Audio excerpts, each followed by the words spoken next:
Good morning po. Tayo po'y mag-aaral ng salita ng Diyos, 2 Corinthians chapter 4 verses 16 hanggang 18.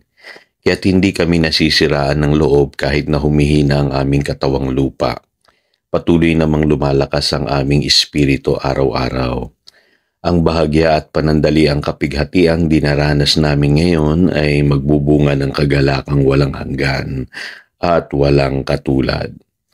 Kaya't ang paningin namin ay nakatuon sa mga bagay na di nakikita at hindi sa mga bagay na nakikita, sapagkat panandalian lamang ang mga bagay na nakikita, ngunit walang hanggan ang mga bagay na di nakikita.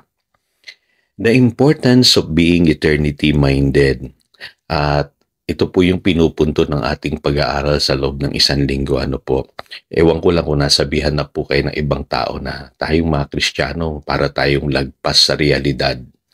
Ibig sabihin parang hindi na natin pinoproblema yung mga nangyayari sa mundo at hindi na natin iniisip yung mga worries ng mga ordinaryong tao. Well, totoo po yun kasi sabi po sa 2 Corinthians chapter 10 verse 3, hindi tayo nakikibaka na katulad ng mga nasa sanlibutan. Iba po yung paraan ng ating pamumuhay. Ika nga we walk by faith, not by sight. Yun pong sinasabi ng 2 Corinthians chapter 5, verse 7. Kaya kung tayo po mga Kristiyano, matututunan natin maging eternity-minded. Kahit anong nangyayari sa ating paligid, hindi tayo maaapektuhan. So dito po tinatalakay ni Apostle Paul, ano po yung kahalagahan ng ganong klaseng pag-iisip. Sabi niya rito, hindi kami nasisiraan ng loob. Dahil alam niya sa kanyang buhay, ang pinalalakas niya yung kanyang espiritu. Sabi rito, patuloy namang lumalakas ang aming espiritu araw-araw. Kasi ganun po dapat tayo mga Kristiyano. Nakafocus tayo sa pagpapalakas po ng ating espiritu. Sa salita ng Diyos, sa pananalangin, sa pagdalo sa mga gawain, doon po sa pananalangin magkakasama, at higit sa lahat yung pagmamahalan bilang magkakapatid. Doon po tayo lumalakas Doon tayo na-i-encourage lalo na po sa araw-araw na pakikinig natin ng salita ng Diyos. Kaya hindi tayo naapektuhan bagamat nakikita natin humihina tayo physically, yet ang spirit naman natin ay lumalakas. Kaya mapapansin po ninyo pagka ang spirit po ninyo ay malakas, yung mga pangangailangan nyo sa buhay, sumusunod na lang yan Yung mga problema, kusang naaayos po yan. At hindi kayo nahihirapan o nag-i-struggle sa buhay na ito kasi kailangan po talaga sa pagharap natin sa mga problema ng buhay araw-araw, malakas yung atin pong espiritu. Pangalawa, mapapansin nyo po na tayong mga believers, sabi rito sa verse 17, ang bahagya at panandali ang kapighati ang dinaranas namin ngayon ay magbubunga ng kagalakang walang hanggan at walang katulad. Nakafocus po tayo sa atin pong growth. At nakikita natin na yung mga nangyayari sa paligid natin may purpose. Magiging mga pagsubok na yan, Ika nga naiintindihan natin na ang Diyos ay kumikilos para sa ating ikabubuti. Yung pong sinasabi ng Romans chapter 8 verse 28. Kaya kahit may problema, naiintindihan natin kasi sa buhay na ito, kung hindi naman tayo makakaranas ng mga ganyan, wala ring promotion na mangyayari sa ating buhay. Ika nga, no pain, no gain. At dito malinaw sa pananaw ni Apostle Paul. Sabi niya magbubunga ng kagalakang walang hanggan at walang katulad yung mga panandali ang kapighati ang dinaranas natin. Kaya hindi tayo mareklamo sa buhay na ito. Yung sanlibutan, mareklamo sila, daing sila ng daing.